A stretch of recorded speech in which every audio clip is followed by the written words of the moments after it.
I figured I'd do an update on my build. Where to start? I guess I'll start with this. I found a rear disc brake for my 9 Continent. Hopefully it should just thread right on there. This is off the old scooter when I tore it off that motor there. So I'll reuse instead of ordering a new one. Hopefully it fits. I don't see why it wouldn't. Paint. Paint is done. Well, as much as it's going to be for now. Probably could use one more coat. You can see on some of the corners it's a little shiny. But other than that, it's pretty good. You can see the venting in there and the grates, whatever. It turned out pretty good. Can't really see that too good. Anyway, so yeah, that's good. And this looks good on both sides. Nice and black. Another thing I was working on is the controller. Whoa! Yeah, it's always good if you drop it. The controller originally was water cooled, and then I went for a forced air cooling. And then I found out after all that there might not be enough room in there for the fan. But it's next to the vent, as you can see. So the vent might be enough to pull some air past it, because usually it'll go out the back anyway, so I mean it's only going to heat up under moving. It should be enough. Anyway, I'll take it out and show you it.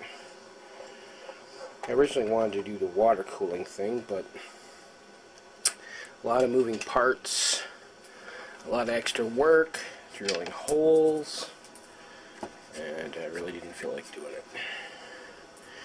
Besides, I still need a lot of materials. I need BMS wires, I need another charger,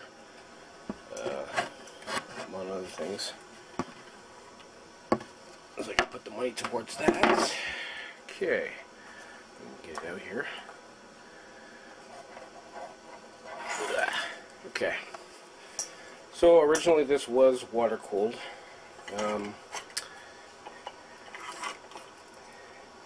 Getting it like this was actually pretty easy, to tell you the truth.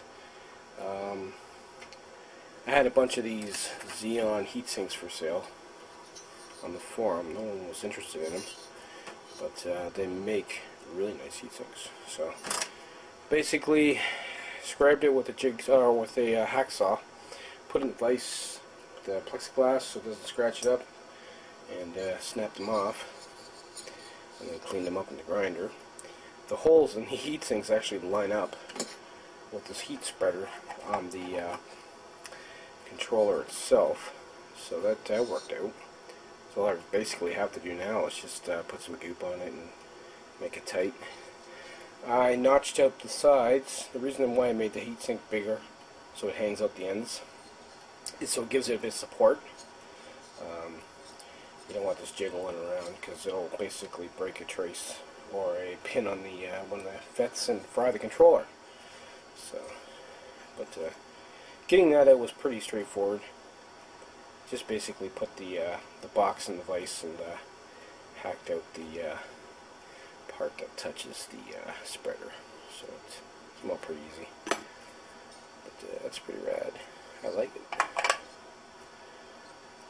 And that's finished. I think I'll make another one for the scooter. Yeah, it's nice. I've already given it a paint job.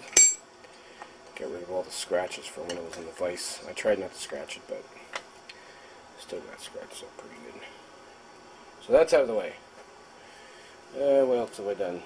That's about it. Did some more work on the scooter. The wheel passed, held together. A couple people have tried it, they love it. The controller is running full charge, it's 80 volts, and I've had no problems with that. The packs, they turned out pretty good. Batteries I got off white pedal are working great. They're mounted and solid, they're not falling off. The only problem I've had with this is the relay for the power. I'm not too sure what happened to it, but it's hanging either open or closed. Well, I mean, basically when you pull the card out, it stays on. So you have to unplug one of the Andersons, so I'll have to figure out what the hell's up with that. Probably fried it. But yeah, this thing flies. I'm gonna actually make a video of when I first got it. It's all covered in the plastic. It's hilarious. But it's come a long way. I love it. I'll probably ride this one more than I will this one. But we'll see. I just figured I'd give you an update. Later.